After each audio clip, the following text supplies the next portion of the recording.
جانبي أنا أيضا الأسئلة كانت متشابهة التي وجهت لنا نحن الاثنين. عسلامة الناس الكل، السلام عليكم. الكلام هذا موجه للمغاربة وللبلدان الأخرى باش يفهموا الموضوع.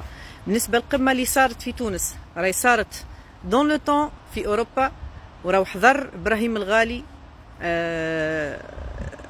رئيس وزعيم القضية متاع الصحراء الغربية كما هو يلقبها. ما تنجمش انت بلاد اسمها الصحراء الغربية والمملكة درشنو باسبور وفلوس وعندهم، تجي انت اليوم كإنسان بلد اللي هي على جنب تونس تجي تقول له لا انت ماكش موجود.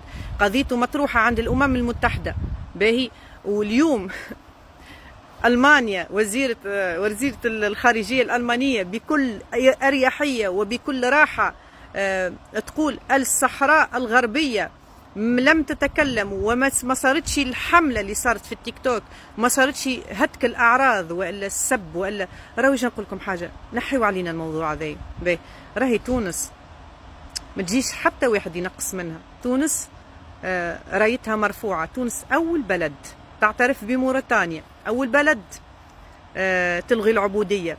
تونس القمة ما صارتش فيها كومبارازار، خاطرها اون بلاسمون، على خاطرها بلاد كلها مثقفين، على خاطرنا نؤمنوا بالديمقراطية. هذه هي الديمقراطية، أني نعترف بإبراهيم الغالي، وأنه قضيته مطروحة عند الأمم المتحدة، وأن نحترموا المغرب ونحترموا الجزائر، نحترموا إبراهيم الغالي، نحترموا موريتانيا، نحترموا. هذاك هو الديمقراطية.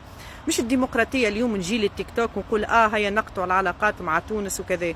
تحب ما عادش تكلم التوانسة راهم غنيين على انهم مش يكلموكم اصلا، لا عاد تجبدوا الاعراض، لا تسبوا، لا خاطر هذه قضية ابراهيم الغالي والصحراء الغربية مانيش انا جيت اليوم نحكي فيها ولا قيس سعيد يحكي فيها، الرئيس متاعنا ربي يحفظه.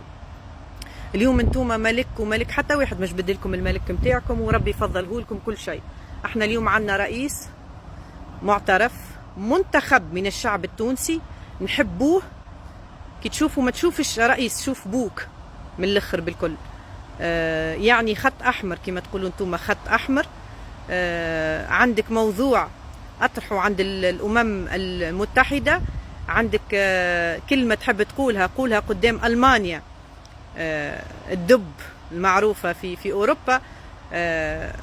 يعني كفاكم غباء، كفاكم قيلوا قال، رانا انساب ورانا ماخذين من بعضنا والى اخره. وان شاء الله يكون الموضوع وصل لكم. الاحترام واجب، خلي الامور تمشي قانونيا ودوليا فقط.